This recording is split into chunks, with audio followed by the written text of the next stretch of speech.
Hello, welcome back to Science, Technology, and Society. Today we will be discussing ancient civilizations. Okay, so a bit of a recap. What is civilization? It is a complex, highly organized social order and a process by which a society or a place reaches an advanced stage of social development and organization. Also, this is the society, culture, and way of life of a particular area. So, for this lecture, we will be discussing the first four ancient civilizations. You have the Egyptian civilization near the Nile Valley River, and the Mesopotamian civilization near the Tigris-Euphrates Valley River, and the Harappan civilization, or also known as the Indus Valley civilization, and the Chinese civilization near the Yellow Yangtze River or the Huanghe Valley as well. And you might think that these are the avatars, but I'm sorry, it's not them. Okay. So, kung napansin nyo dun sa unang slide natin, laging merong mga rivers na katabi yung ating mga civilization. So, what's with river? Rivers or river valleys? Well, it has advantages and disadvantages, and primarily doon lagi nakasettle or situated ang ating mga civilizations. And let's discuss first the advantages. Um, well, the flood waters ay nagsispread ng nutrient-rich soil doon, which is very favorable for farming and therefore will keep them alive and give them food supply for many, many years. Also, the animals converged in riverbanks and became source of food. So, kung familiar kayo kung paano tayo nagre-raise ng ating mga animals kagaya ng kalabaw at baka, lagi silang pumupunta sa mga riverbanks para maligo at uminom and therefore, dun sila hinahunt ng mga tao dun sa mga civilized areas. Also, it gives them regular water supply and means of transportation para pumunta sa mga ibang lugar using, of course, their canoes or their boats. But however, meron din siyang disadvantages. What could be the disadvantages of river valleys? Of course, yung floodwaters na nagbibigay sa kanila ng nutrient-rich soil is also, of course, giving them floods na hindi natin gusto. It might cost their lives and pwedeng masira yung kanilang mga tirahan.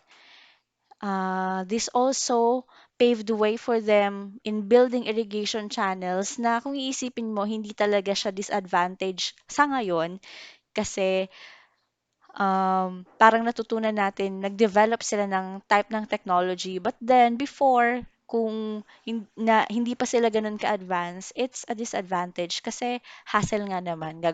Mag-i-irrigate ka pa, gagawa ka pa ng channels mo doon sa yung farm areas. And also, farmers had to work together to build dikes and dig canals. Na ngayon din is a type of technology yung ating mga dikes and canals. But then, kagaya din dun sa irrigation channels, it's a bit of a hassle for them at those times. So now we go to the characteristics of ancient civilizations. Paano ba makakarakterize ang isang area na civilized? I think this is a bit of a review.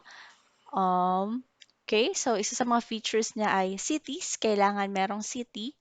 And cities are central feature of a civilization. So I think na-discuss na natin to dun sa unang video. Let's just go through this one.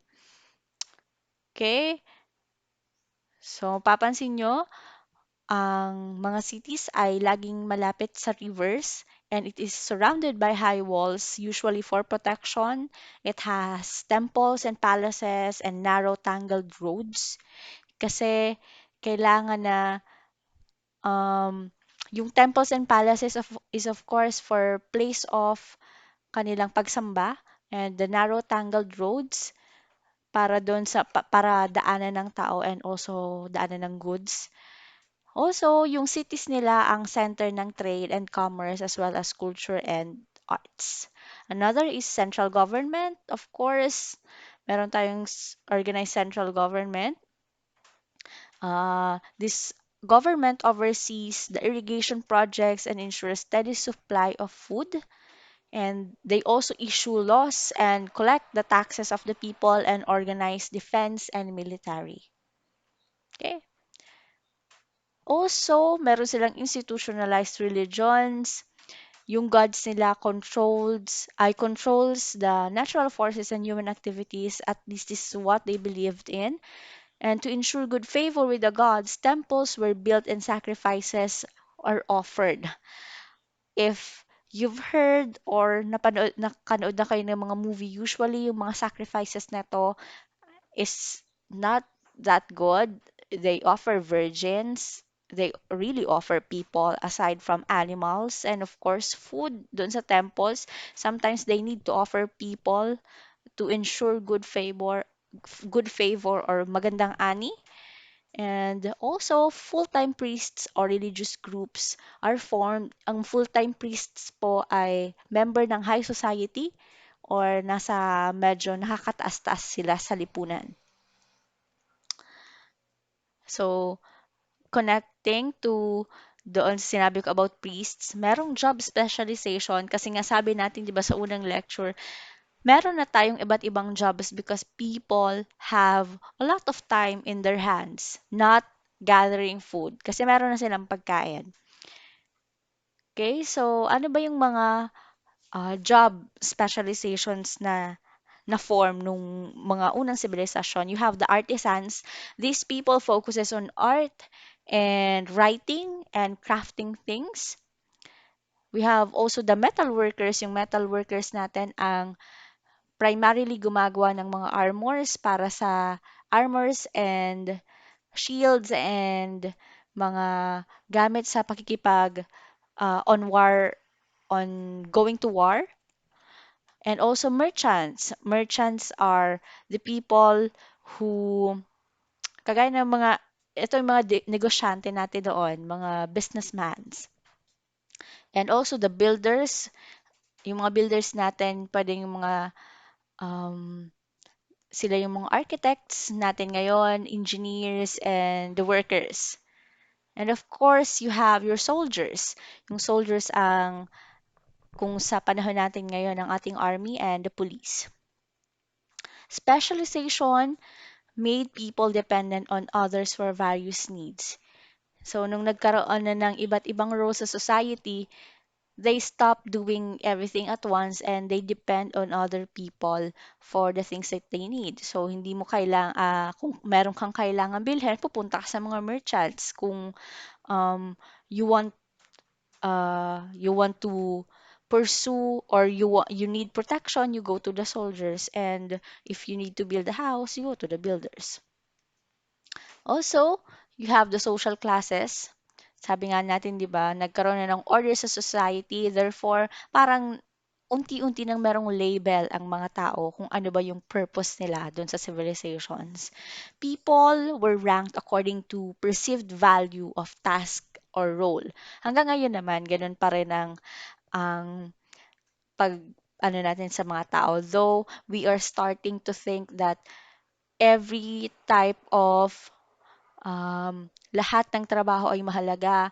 Pero noong panahon, pero hanggang ganyan pa rin naman eh. Meron pa rin tayong stereotypes or meron tayong tags sa mga tao kung ano yung value ng ginagawa niya, kung importante ba yon. Syempre, mas nasa taas siya ng social class. And what are the social classes? Of course, first here we have the priests kasi they believe that these people are closest to their gods, of course, and therefore nasa taas sila ng social class. And the nobles are the people that are rich. Maybe sila din yung mga umuupo sa government. Sila ang mga royalties ng panahong yon. And the wealthy merchants, sila yung mga mayayamang businessman.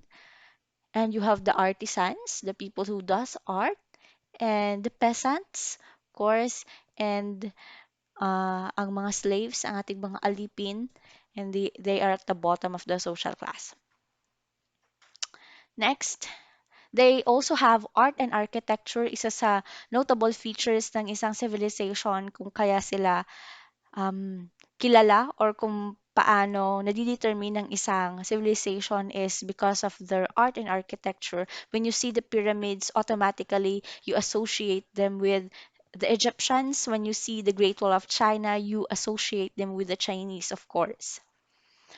Um, their art and architecture expresses their beliefs and their values and reassures people of power and strength of the leaders. Noong panahon, kapag mas maganda ang architectural progress ng isang civilization or ng isang city, alam ng mga tao na mas powerful sila, lalo na kapag mas matataas yung walls because it assures them na hindi sila basta-basta mapapasok ng mga invaders. Also, the temples and palaces are essential to them dahil nga sa kanilang religion and of course, para dun din sa mga noblemen or sa kanilang mga wealthy people that lives in the city or rules the city. And of course, these are built by very skilled workers. Hindi siya basta-basta galing lang doon sa mga taong hindi marunong gumawa um, ng mga buildings or such. Okay, next we have public works. Public works are like irrigation systems, your bridges, your protective walls, your road systems. These are costly but supposed to benefit the city, which is true, and used to keep people busy during periods of agricultural inactivity or warring. So kapag yung time na yung mga nagtatanim ay hindi makapagtanim because of some reasons, we will discuss that further later. They focus on doing public works. Also, kailangan din tayo merong system of writing. The system of writing originated with the records of religious offerings. And at first, gumagamit sila ng pictograms or pictures para ipakita or i-explain kung ano yung sinasabi nila. And then, they have abstract ideas kagaya ng mga nakasulat sa cuneiform and sa other systems of writing. And then they evolved to medical texts. Scribes are artisans, are specially trained and educated to read and write. Not everybody can read and write. It's just for the nobles and the people on the higher social order. Usually, ang mga peasants and ang ating mga slaves doesn't know how to read and write. And kapag nag-attempt ka na mag-aral, na magsulat at magbasa, you can be killed for it. Depende sa law ng isang city. Also, let's go to the technology in ancient civilizations.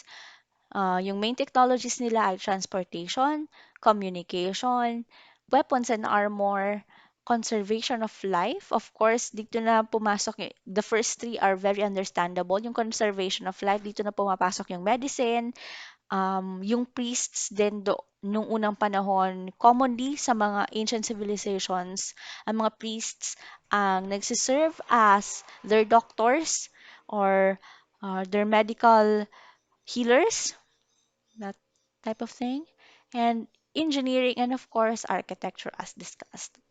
So now let's get to know the first four ancient civilizations. Marami pang nagsulputang sibilisasyon, pero ito yung unang apat na successful and pinaka-notable sa lahat. So let's go first here from Egypt. So situated siya dun sa Nile Valley River. Okay? So ancient Egyptian civilization. The ancient Egyptian civilization is located at the floodplains of Nile River. So it still stands today. Nandyan pa rin ang Nile River. It is the longest river in the world, called the father of African rivers. And their monarch is called a pharaoh.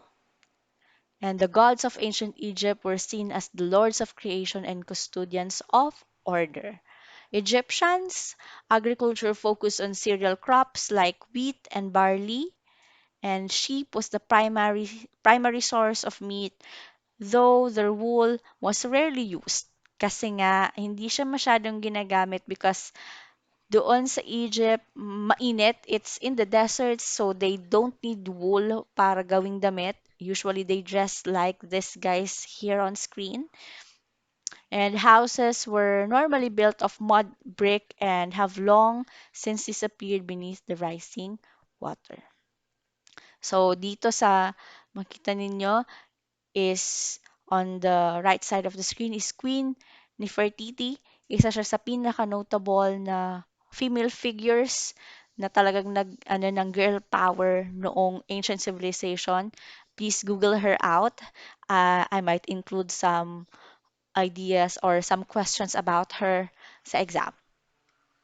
Okay? So, some inventions.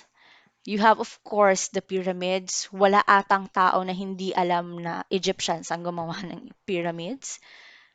Also, the system of writing, which is very notable, the hieroglyphics.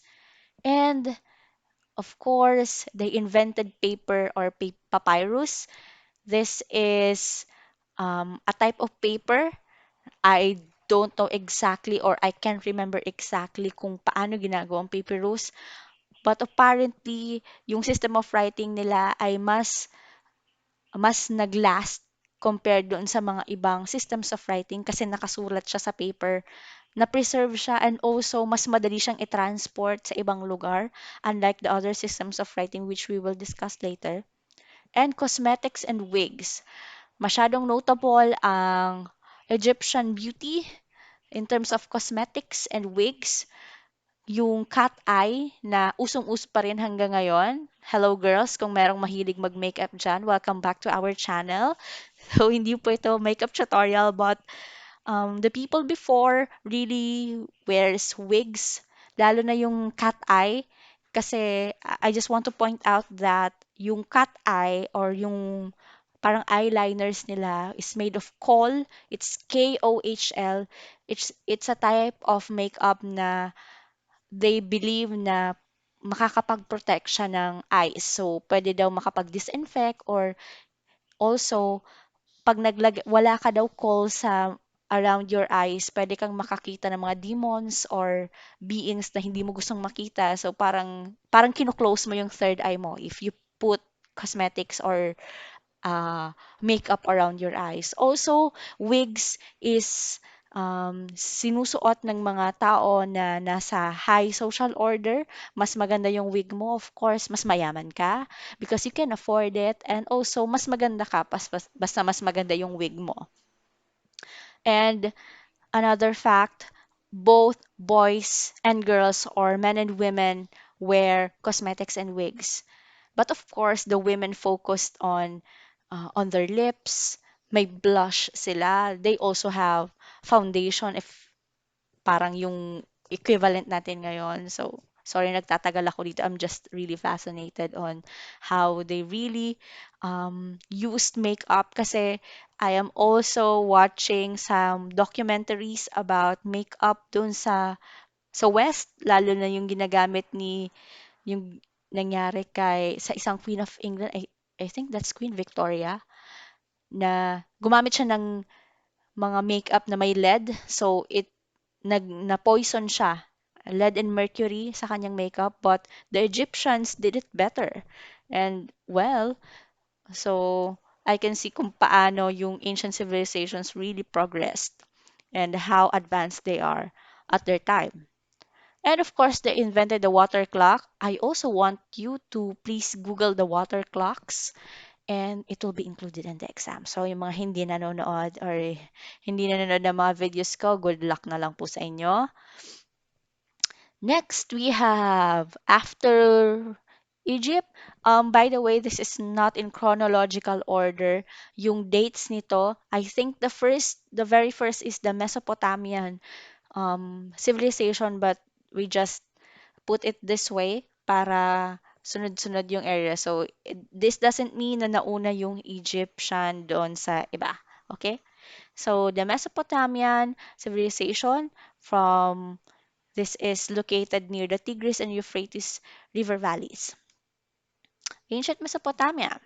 Okay?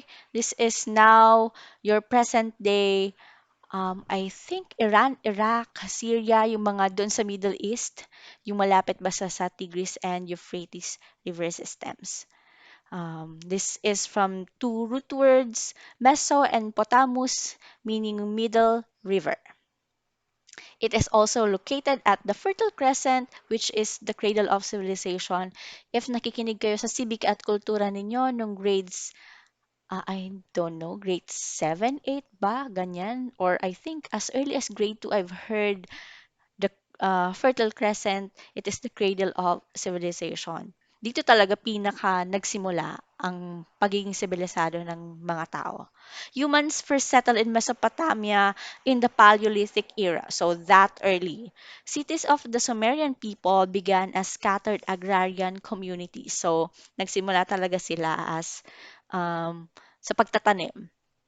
Mesopotamia was occupied by many different people: Sumerians, Akkadians, Gutians, Babylonians, Hittites. I don't know how to pronounce that one. Assyrians and Persians. So yung mga Asian countries na, ito yung mga kapitbahay natin dito sa Asia. Mesopotamians are polytheistic. What does this mean? It means that they believe in a lot of gods. Kagaya ng Greek gods, na alam natin, kagaya ng ang father ay si Zeus at meron pang ibang gods. So, they also worship three main gods and thousands of minor gods. So, I think the idea of the Greek gods and goddesses really originated from Mesopotamia and the idea of worshiping a lot of gods. And of course, before pa ma-build po ang pyramids, you have the ziggurats. Ang ziggurats ay mga temples din. Yung topmost na area dyan, sa pinakataas, is an area where doon they believe kung saan umuuwi yung kanilang god at natutulog. So, they keep it well maintained. Linalagyan ng pagkain and minsan nandun yung priest nila to attend to their gods daw. So, yeah. And this is one of the notable figures from ancient Mesopotamian civilization. I also want you to Google this one. This is King Nebuchadnezzar. And also, um, gusto kong alamin ninyo kung ano ba yung mga notable features or mga notable na nangyari and kung ano pwedeng i-associate with this king. Okay, some inventions. You have your cuneiform. Cuneiform is a system of writing from the Mesopotamian civilization. Kung mapapansin nyo, nakasulat siya sa clay. What they do is, kumukuha sila ng clay and they bake it under the sun, uukitan nila and they bake it again. So, ganyan yung itsura. It is the very first system of writing and marami na medyo na-decipher nila ang laman ng mga cuneiform texts. The problem is, unlike the papyrus, hindi siya nag-stand with time kasi nga galing siya sa clay. It can crumble with some extreme temperatures, pero pag nabasa siya, pwede siyang masira. And also, napakabigat niya. I- Imagine mo na yung papel na ginagamit mo ay clay, it will be very hard to transport to other areas. Kaya hindi rin ganun kadami yung na-preserve na mga writings dun sa Mesopotamian civilization. We also have mass-produced bricks and pottery related doon sa paggawa nila ng cuneiform dahil nga ginagamit na din nila ito to write. So I think mas nauna nilang na-discover doon sa paggawa ng bricks at potteries. Also, silang pinakaunang gumamit ng metallurgy or um, after na to ng nung sa Bronze Age na. So, they used metals to create weapons and tools. And of course, the ziggurat, as said earlier, and the chariot. Yung chariot, noong unang panahon, tao yung humihila niyan hanggang naging mga hayop yung humihila ng chariots. Okay, so let's go to Harappan civilization or the Indus Valley civilization. All right. The Indus Valley civilization is located at present-day Pakistan and northwest India on the fertile floodplains of the Indus River. Okay. So, itong dalawang to are preserved areas ng two cities of mga ruins ng Harappa and Mohenjo-daro, which is believed cities from the Indus Valley civilization. This civilization had a highly developed city as evidenced by wells and bathrooms in many houses as well as an elaborate underground drainage system. They focus on farming primarily on wheat, barley, dates, and mustard, domesticated cats and dogs, and other animals. And they had a form of writing na hanggang ngayon ay mystery pa rin. Hindi siya na-decipher. Ang hirap niyang ma-decipher. Kaya mahirap din i-explain kung ano yung I mean, hindi ganon ka-elaborate yung mga texts at explanations tungkol sa Indus Valley Civilization kasi nga hindi pa nade-decipher yung writings nila until now. Which is a shame kasi sayang. I think kung madi-decipher lang natin, this civilization could really outrun other civilizations na nag-exist noon. The social conditions of the citizens were comparable to those in Sumeria and superior to contemporary Babylonians and Egyptians. So, mas magaling pa sila sa mga Egyptians and Babylonians. So, medyo at par sila ng Sumeria. And ito yung mga nakuhang artifacts, the dancing lady and the priest king statue. Also, they found a lot of cooking pots doon sa area ng Indus Valley civilization.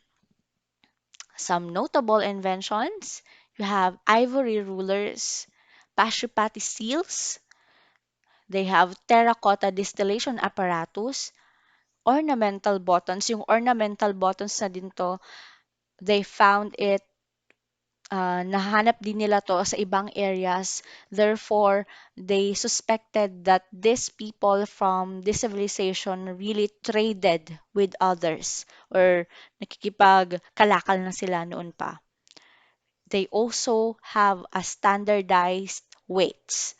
So look at that. How advanced is that?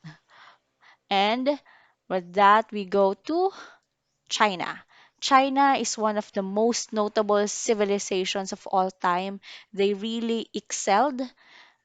At kung makikita ninyo sa mga movies and documentaries, talagang very rich yung culture ng China. It's because talagang nag-flourish sila noon pang ancient civilization. So, let's dig into this. The ancient Chinese civilization, this is located at the Yellow Yangtze River. Henan province was the site of many prehistoric villages and communities. From small agrarian villages grew a central government and started the dynasties.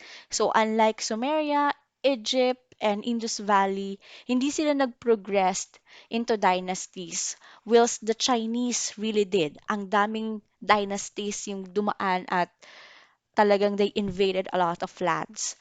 I please forgive me, hindi ako marunong mag-pronounce ng mga Chinese terms. So, this is the Shah dynasty as the first civilization. You, the great of the Shah dynasty, focused on controlling the floods brought by the Yellow River. So, I think they built canals, irrigation panels, or whatever. The Shang dynasty developed writing, metallurgy, architecture, and religion. This continued to develop in the later dynasties, especially in art, philosophy, and the art of war. Chinese philosophers and poets, Confucius, you know Confucius, I'm sure of that, Mencius Moti or Motsu, Lao Tzu, Lao Chen, and the military strategist Sun Tzu came from the Shu dynasty. So makikita ninyo na ang dami ng notable figures kayong nakikilala and it's just from um, the ancient civilization of China.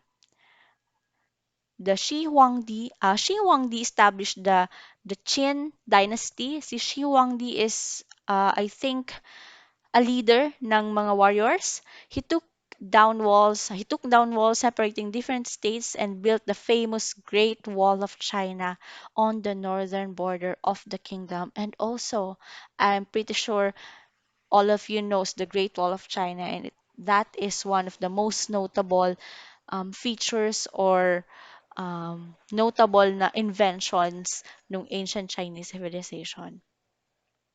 This is Shi Huangdi, again, another figure to Google. And of course, this is one of statues na sikat is the terracotta soldier from the ancient Chinese civilization. Okay? By the time of the rule of Emperor Xuanzong, I don't know how to pronounce that, China was the largest, most populous, and most prosperous country in the world. They really did flourish. They invaded a lot of lands, and by a lot of lands, I mean they went on to Japan, Korea, and to other extent.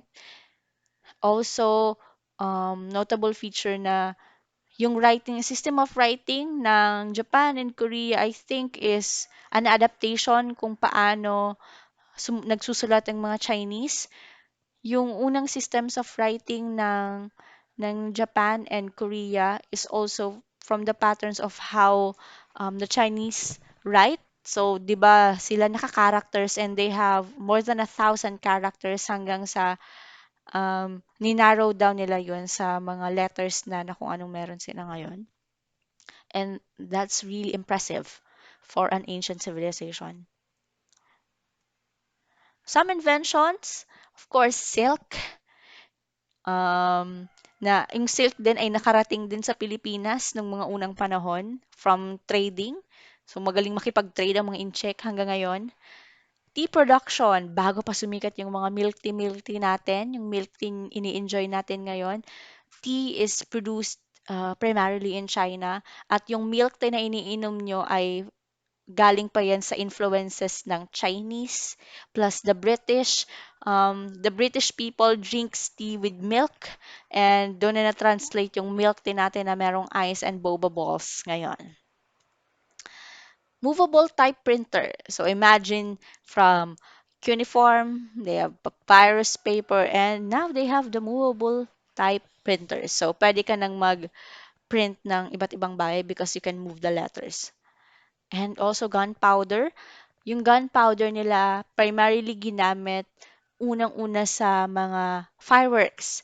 And yung fireworks nila ay para paalisin yung mga bad spirits or mga malas sa mundo. So, hanggang ngayon, dala-dala natin yan tuwing New Year. Ewan ko ba kung bakit. Pero, personally, as a meteorologist, I really don't like fireworks as much as how pretty they are, but they really contribute to the air pollution during New Year. So, yon, SKL. And alcoholic beverages. So, meron na silang mga alak noon. And sa mga unang discussions natin, sabi, 'di ba, sabi natin na as we discussed that alcoholic beverages are very important kasi aside from siniserve siya dun sa mga nobles, minsan mas safe na uminom ka ng alcoholic beverage kaysa sa tubig kasi hindi pa filtrated or hindi pa malunis yung tubig noon or hindi pa sila marunong maglinis ng tubig noon. Okay, I think that's all for this lecture. Please keep note of the things that I wanted you to Google. I'll see you on the next video. Maraming salamat.